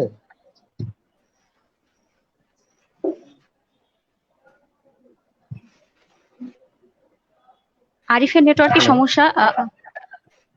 আমরা মনে হয় তমাল ভাই। আরিফ আসছে বোধহয়, যে কথা বলছে। হ্যাঁ, কি তমাল আমাদের কথা শোনা যাচ্ছে আরিফ? সঞ্চালনা করো, তমাল তুমি সঞ্চালনা করো, প্রশ্ন ই করা শুরু করুক, ও যখন আসবে তখন করবে, তুমি প্রশ্ন করো। হ্যালো, হ্যাঁ হ্যালো, আমার কথা শোনা যাচ্ছে? আমার কথা শুনতে পাচ্ছ তোমরা? হ্যাঁ হ্যাঁ স্যার, হ্যাঁ দাদা। জি স্যার, আমরা শুনতে পাচ্ছি। আচ্ছা, তাহলে তোমরা তোমাদের যে প্রশ্ন আছে, ও যে প্রশ্নগুলো করবো তোমরা করো, আমি তার উত্তর দিচ্ছি। আচ্ছা, সেটাই আমাদের যে স্যার, আমরা যেটা স্বাস্থ্য ব্যবস্থার কথা কিন্তু আমরা এখনো বলতে পারি নাই। মানে আমরা করোনা পরবর্তী সময় শিক্ষা ব্যবস্থার যে কথাগুলো আমরা বলেছি, স্বাস্থ্য ব্যবস্থাও আমরা দেখেছি আসলে করোনা আমাদের চোখে আঙুল দিয়ে দেখিয়ে দিয়েছে যে বাংলাদেশের স্বাস্থ্য ব্যবস্থা কতটা ভগ্ন দশা আর কি ছিল। আমরা শুধু মন্ত্রীর কথা শুনেছি, আসলে সত্যিকার অর্থে আপনি কি স্যার মনে করেন যে আমরা সত্যিকার অর্থে স্বাস্থ্য ব্যবস্থায় আমরা সঠিক পদক্ষেপ সরকার নিতে পেরেছে সঠিক সময়ে? সেই বিষয়ে স্যার আপনার আসলে মতামতটা কি? খুব ভালো, সুন্দর প্রশ্ন। বিষয়টা হলো যে এবার করোনার এই আক্রমণ পৃথিবীর সমস্ত দেশের স্বাস্থ্য ব্যবস্থাকে একটা বড় পরীক্ষার মুখোমুখি তৈরি করেছে, দাঁড় করিয়েছে। এমনকি উন্নত দেশ মার্কিন যুক্তরাষ্ট্র, ইউরোপের দ্বারা অর্থাৎ শিক্ষার যে মানে স্বাস্থ্যের যে সমস্ত প্যারামিটারকে নিয়ে একটা স্বাস্থ্য ব্যবস্থাকে মূল্যায়ন করা হয়, তাতে যারা 1 নম্বর 2 নম্বর 3 নম্বর 5 নম্বরে যারা থাকে তারা পর্যন্ত সে সমস্ত দেশের স্বাস্থ্য ব্যবস্থা কিন্তু এবার চরম সংকটের মুখোমুখি হয়েছে। শুধুমাত্র আমরা কয়েকটা দেশের কথা বলতে পারি, সেটা হলো ভিয়েতনাম, তারা 100% তারা সফল হয়েছে। লাওস, কাম্পুচিয়া, মঙ্গোলিয়া, দক্ষিণ কোরিয়া, তাইওয়ানও কিছুটা, কিউবা, এদের স্বাস্থ্য ব্যবস্থাটা গণমুখী স্বাস্থ্য ব্যবস্থাটা এটা বোঝা যায়। অর্থাৎ তাদের স্বাস্থ্য ব্যবস্থাটা একেবারে মানুষের কাছাকাছি আছে, এটা বোঝা যায়। যদিও খুব উন্নত না, কিন্তু তারা খুব মানুষের কাছাকাছি আছে এবং তারা এই করোনার আক্রমণ থেকে নিজেদেরকে রক্ষা করতে পেরেছে। অর্থাৎ স্বাস্থ্য ব্যবস্থার ক্ষেত্রেও আমাদেরকে বুঝতে হবে স্বাস্থ্যটা কিন্তু শিক্ষারই অন্তর্ভুক্ত বিষয়। অর্থাৎ কোন ধরনের স্বাস্থ্য ব্যবস্থা তৈরি হবে এবং সেই স্বাস্থ্য কর্মী, ডাক্তার, তাদের ট্রেনিং, তাদের দৃষ্টিভঙ্গি, তাদের শিক্ষা এটা কিরকম হওয়া উচিত, এটা কিন্তু এবার এই শিক্ষার সঙ্গে সম্পর্কিত হয়ে গেছে। অর্থাৎ বিভিন্ন দেশে যারা ডাক্তার, বিভিন্ন উন্নত দেশের ডাক্তার এবং উন্নত যন্ত্রপাতি আছে, কিন্তু দেখা গেল সেই যন্ত্রপাতি কাজে লাগছে না। সেই যন্ত্রপাতি মানে সংকট মুহূর্তে কাজে লাগছে না। অথচ সাধারণভাবে যারা রোগীকে সেবা করেছে, রোগীকে সাধারণভাবে সহায়তা করেছে, সেটা কার্যকরভাবে সেটা রোগীকে বাঁচিয়ে দিতে পেরেছে। এবং আমার মনে হয় আমাদের দেশের যে বিষয়টা, আমাদের তো এক কথায় বলতে গেলে আমাদের দেশের স্বাস্থ্য ব্যবস্থা বহু পিছিয়ে, প্রায় বিশ্বের যে ক্যালিব্রেশন আছে তারা তাতে আমাদের দেশ প্রায় 185তম লেভেলে, অর্থাৎ আমাদের প্রায় 185তম লেভেল, মানে আমরা অনেক নিচে। সেটা একটা বিষয়। ভিয়েতনামও অনেক নিচে, কিন্তু তারা কি করে সাকসেসফুল হলো? তার কারণ হলো তাদের সমস্ত ব্যবস্থাটার মধ্যে যে রাজনৈতিক দৃষ্টিভঙ্গি, সামাজিক দৃষ্টিভঙ্গি এবং মানুষের প্রতি তাদের যে আগ্রহ, তাদের যে মমত্ববোধ, এটা কাজ করেছে। তারা মানুষের কাছে গেছে। আমাদের দেশের শিক্ষা ব্যবস্থা প্রথম থেকেই দেখেছি প্রথম আঘাতেই এলোমেলো হয়ে গেছে। অর্থাৎ প্রথম আঘাতেই সমস্ত স্বাস্থ্য ব্যবস্থার যে সমস্ত মেশিনারি ছিল, যে সমস্ত অর্গান ছিল, সে মন্ত্রণালয় থেকে শুরু করে ক্লিনিক পর্যন্ত সব জায়গাতেই একটা অব্যবস্থা আমরা চূড়ান্ত দেখেছি। তার মধ্যে দুর্নীতি তো রয়েছে। অর্থাৎ সার্বিকভাবে ধন্যবাদ।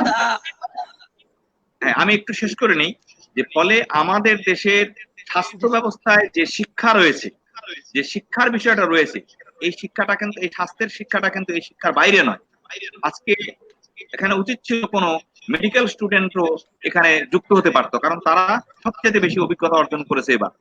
ফলে যারা শিক্ষার ক্ষেত্রে আন্দোলন করছে তাদেরকে বুঝতে হবে স্বাস্থ্যের আন্দোলনটা শিক্ষার আন্দোলন থেকে আলাদা নয়, বিচ্ছিন্ন নয়। এই বিষয়টা কিন্তু আমাদেরকে বুঝতে হবে। আচ্ছা, ঠিক আছে, এখন আরিফুজ্জামান আপনি শুরু করুন আপনার। ধন্যবাদ স্যার, আমরা প্রায় শেষের পথে। স্যার, আমরা এই পর্যায়ে আমরা আরেকটু আমাদের ছাত্র মোটির কেন্দ্রীয় কার্যনির্বাহী পরিষদের সহসভাপতি তমাল ভাইয়ের কাছে যাব। তমাল ভাইয়ের কাছ থেকে আমরা জানতে চাবো যে এই যে পাবলিক পরীক্ষাগুলো বন্ধ হয়ে আছে, জেএসসি, জেডিসি সহ এইচএসসি পরীক্ষা, এই পরীক্ষাগুলো করোনা সংকটের ভিতরে কিভাবে নিলে ছাত্রছাত্রীদের যে বড় ধরনের যে ক্ষতিটা, এটা থেকে একটু হলেও এটা কমানো সম্ভব, এটা নিয়ে ছাত্র মোটির কোনো পরিকল্পনা আছে কিনা? ধন্যবাদ আরিফ। আসলে বিষয়টা তো একটু আমাদের ভেবে দেখতেই হচ্ছে, কারণ আসলে এই পরিস্থিতিতে পরীক্ষা নেওয়াটা কতটুকু যৌক্তিক বা কতটুকু সম্ভব, সেই বিবেচনাটা জায়গা তো প্রশ্ন থেকেই যাচ্ছে। আমি আমার কথার পুনরাবৃত্তি করছি। আমি বলেছি যে আসলে এই পরীক্ষাগুলো নেওয়া সম্ভব যদি নেটে আপনার নিতে কি বলে ক্লাসগুলো সম্পন্ন করা যেত, বা কি বলে সরকার যে শিক্ষা খাতে বরাদ্দ বলি, ভর্তুকি বলি, সেই বিষয়টা যদি নজর দিত, তাহলে সেই জায়গা থেকে অবশ্যই বাজেটে যদি আলাদাভাবে চিন্তা ভাবনা করা হতো, তাহলে কিন্তু এই এই যে পরীক্ষাগুলোর কথা আপনি বলছেন সেটাও সম্ভব হতো। কিন্তু এই মুহূর্তে যেহেতু দীর্ঘদিন আমাদের এই বন্ধ আছে পাঠ্যক্রম ক্লাস কর্মসূচি, এবং সেই জায়গা থেকে হুট করে এখন পরীক্ষা নেওয়াটা আসলেই দুষ্কর আমার কাছে মনে হয়েছে। তো সেই জায়গা থেকে সরকারের বিবেচনা থাকতেই পারে। আপনি যেটা বলতে চাচ্ছেন সেটা হচ্ছে অনলাইনকে নির্ভর করতে হবে, অনলাইনকে, সেই অনলাইনে সবার শিক্ষার এটা নিশ্চিত করতে হবে, এবং সেই নিশ্চিত করার দায়িত্বটা কিন্তু ছাত্রমৈত্রীর না, সেই দায়িত্বটাকে সরকার নিতে হবে। আমরা সরকারকে কিছু পথ দেখাতে পারি বা কিছু মত দেখাতে পারি যে এইভাবে আগালে আরো ভালো হবে, কিন্তু সেই বিষয়টা সরকার কতটুকু শুনবেন বা শুনছে সেই প্রশ্ন তো থেকেই যাচ্ছে। এবং সেই জায়গা থেকে দায়িত্বটা মূলত সরকার। আর আরেকটা বিষয় সরকার করতে পারে যে আজকে শিক্ষাক্রমের যে এই ইয়েটা, সেটা তো এখন এই পরিস্থিতিতে স্বাভাবিকভাবেই আমরা সবকিছুই পিছায়া যাচ্ছি। সুতরাং সেই জায়গা থেকে ধন্যবাদ ভাই, আমরা সময় প্রায় শেষ পর্যায়ে চলে আসছি। আমরা 30 সেকেন্ড স্যার।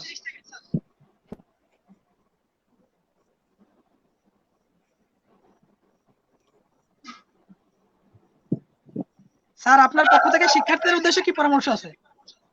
এখন শিক্ষার্থীদের কাছে আমি শুধু বলবো যে এই সংকট যখন জাতীয় সংকট, তখন যারা শিক্ষার্থী, তারা তরুণ, এই দেশটা তাদের, এই দেশের ভবিষ্যৎটা তাদের। অতএব সমস্ত কিছুকেই তাদেরকে ইতিবাচক ভাবে দেখতে হবে, আন্দোলনটাকেও ইতিবাচক ভাবে দেখতে হবে, সমাধানের রাস্তাটাও তাদেরকে ইতিবাচক ভাবে দেখতে হবে। যেমন একটা কথা উঠেছে যে অনলাইনে পরীক্ষা নেওয়া যায় কিনা। আমরা পাশের দেশে ভারতের কেরল রাষ্ট্রে তারা পরীক্ষাটা নিয়েছে সাকসেসফুল।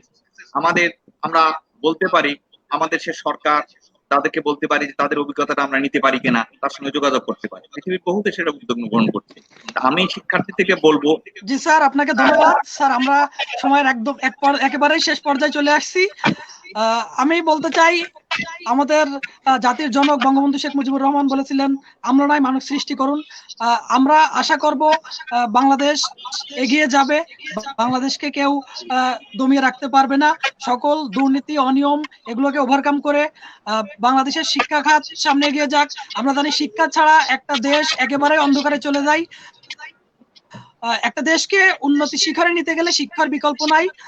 আমাদের সঙ্গে আমাদের অতিথিদের থাকার জন্য এবং তাদের মূল্যবান সময় দেওয়ার জন্য আমি আমার সম্মানিত অতিথিদের ধন্যবাদ জানাচ্ছি, এবং যারা আমাদের অনুষ্ঠান দেখছিলেন সবার উপর আন্তরিক কৃতজ্ঞতা জ্ঞাপন করে আমাদের আজকের কোভিড-19 এবং করোনার সংকট, শিক্ষা সংকট, এই শিক্ষা সংকটের থেকে উত্তরণের যে উপায়গুলো আমরা গুরুত্বপূর্ণ আলোচনা শুনলাম, এগুলো ধৈর্য ধরে শোনার জন্য আমাদের প্রিয় দর্শক শ্রোতাদের কৃতজ্ঞতা এবং ধন্যবাদ জ্ঞাপন করছি। সবাই ভালো থাকবেন, সুস্থ থাকবেন, stay safe and stay home and stay safe. ধন্যবাদ সবাইকে, আবারও দেখা হবে। ধন্যবাদ।